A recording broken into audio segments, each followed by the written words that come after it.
வேல்யூஸையும் கடத்துவீங்க அப்படின்றதா என்னோட ஒரே எண்ணமா இருந்துச்சு.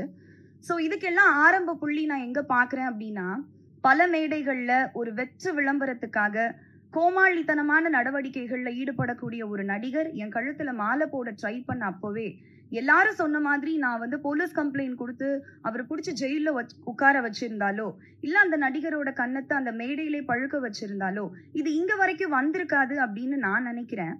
ஏன்னா வந்து அமைதியாவே இருக்கிறதுனால நான் ரொம்ப பலவீனமானவள் அப்படின்னு நினைச்சிட்டு உங்களை மாதிரியான சில ஆண்கள் உங்க பலத்தை என்கிட்ட காட்டணும் அப்படின்னு நினைக்கிறீங்களான்னு எனக்கு தெரியல. நான் ஏன் இது ரொம்ப கடந்து போயிட்டு இருக்கேன்னா, இது எல்லாத்தையும் விட ரொம்ப முக்கியமான விஷயங்கள், நல்ல நல்ல விஷயங்கள் என் வாழ்க்கையில நடந்துட்டு இருக்கு. அதுல நான் ஃபோக்கஸ் பண்ணிட்டு இருக்கேன். அதனாலதான் இதை கடந்து போயிட்டு இருக்கேன். ஸோ நான் கேள்விப்பட்டேன் சார், உங்களுக்கு 50-60 வயசு கடந்துருச்சு, நீங்க வந்து பணி நிறைவு காலத்துல இருக்கீங்க, ரிட்டையர் ஆக போறீங்கன்னு கேள்விப்பட்டேன். ஒன்றும் இல்லை, ஒன்றும் பிரச்சனை இல்லை. இது ரொம்ப ஈஸியான ஒரு விஷயம் தான். ஆரோக்கியமான உணவு பழக்க வழக்கங்களுக்கு மாறுங்க. ஒரு நாளைக்கு 3 லிட்டர் தவறாம தண்ணி குடிங்க.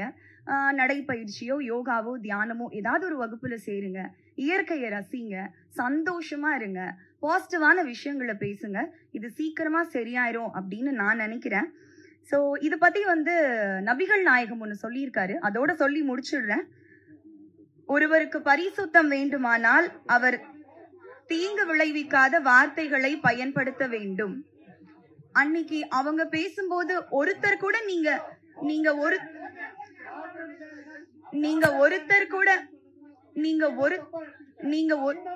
என்ன சார் தப்பா எடுத்தேன் சொல்லுங்க. என்ன தப்பா எடுத்தேன் சொல்லுங்க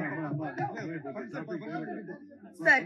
சம்மருக்கு நீங்க போட்டிருக்க இங்க இவ்ளோ பேர் பேசுறீங்களே, அன்னைக்கு ஒருத்தர் கூட நீங்க அவர் தப்பா பேசலையா? சரி, வெல் அண்ட் குட். அவர் தப்பா பேசலன்னு சப்போர்ட் பண்ணீங்கன்னா வெல் அண்ட் குட். ஓ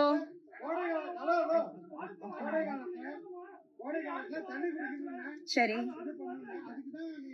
கோடை காலத்துல தண்ணி குடிக்கிறதுக்கும் நான் அணிஞ்சிட்டு வந்த சாரிக்கும் என்ன சம்பந்தம்? ஒருத்தர் கூட நீங்க அவரை கேள்வி கேட்கலையே. சரி, ஓகே, எனக்கு இந்த பதில சொல்லணும்னு இருந்துச்சு. இதோட வந்து இதுக்கப்புறம் என்ன வந்து வம்புக்கு இழுக்காதீங்க. இதுக்கப்புறம் ஓ சரி சரி சரி,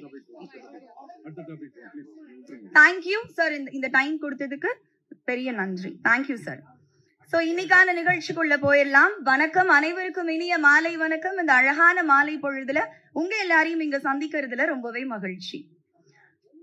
கோவை ஸ்ரீதேவி டெக்டைல்ஸ் உரிமையாளர் சிவ அண்ணன் அவர்கள் தான் இந்த யோகிடா படம் உருவாகிறதுக்கும் இப்ப இந்த படம் உருவாகி வெளியாக காரணமாக இருக்கிறதுக்கும் முழு முதற் காரணம். சோ அவருக்கு இந்த தருணத்துல நாங்க வந்து நன்றி சொல்ல கடமைப்பட்டிருக்கோம். And Shri Monica cine film சார்பாக திரு செந்தில்குமார் அவர்களுடைய தயாரிப்புல